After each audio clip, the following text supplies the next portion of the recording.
or a bad witch. I thought about that as a child. I'm number 6 out of 9, born to my aristocratic father from Philadelphia and my Irish Catholic mother from New York.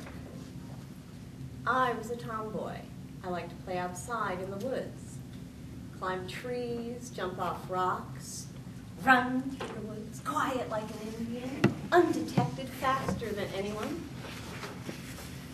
Some of my sisters preferred to stay indoors and play with Barbie dolls, which I thought was uber retarded. They would sometimes try to chase me and touch me with the Barbie doll. I would throw worms in their hair. I was not afraid of worms. I was afraid of Earl. Earl was a big, fat, smelly man with angry hair on the back of his neck that drove my sister and I to boarding school when I was 14.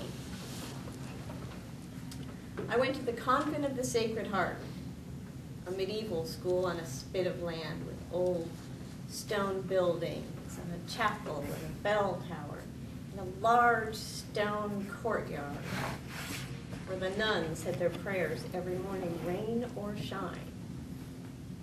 It was this courtyard that Earl would pull up, smelly old stinky Earl with angry hair on the back of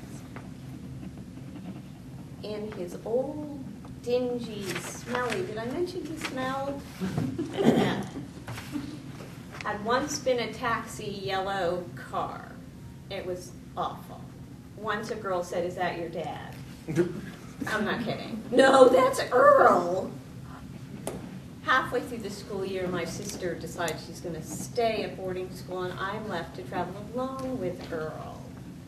A few days of that, I tell my mother I have to board at school too, and that is how I became to boarding school halfway through my 14th year. The first week at boarding school, I couldn't sleep. I got up to use the bathroom down the hall and was caught by the hall nun. Who knew? Not allowed to leave your room after lights out. Who knew? And I had to be punished for that. She took me by the hand in my nightgown, down the dark staircase, down the dark hallways, down the long stone corridor, all the way to the headmaster's office door, where she told me to kneel on the stone floor, which I did. She sat behind me in a bench, and if I fell back on my haunches, she hit me with a stick. And if my head went forward and leaned on the door, she hit me with a stick. This was the sport we played until the headmaster showed up in the early morning. He had to step over me to get into his office, which he did, opened his door, crossed his large oriental rug to his big, heavy carved desk, and said, "Well, Nancy, I think you've been punished enough. You may go." "I may go. Thank you. Thank you for punishing me for having to get up in the middle of the night to pee," I would have said, except I was a good witch. I got back to my room in time to get dressed and ready for school, but that is not what I did, because I decided to become a bad witch. So I hid that day and hatched a plan. I found a few fringe girls, and we rehearsed in the afternoon. And that night, late, we snuck out of my room, down the hall, quiet as Indians, undetected by hall nuns.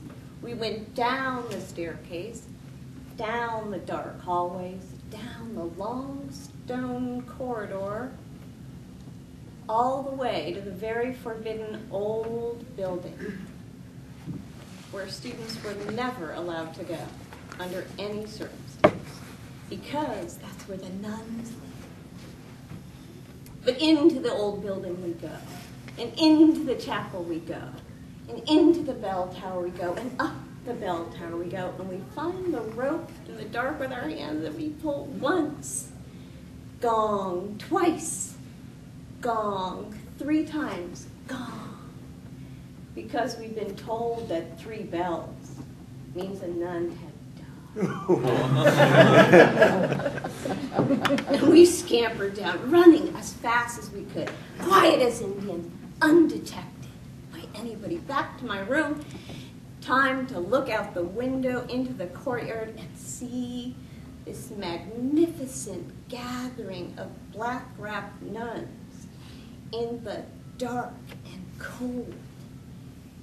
And as the wind swirled around them, these 3 faces peered out in the light. See, we weren't good nuns, good witches. We weren't bad witches.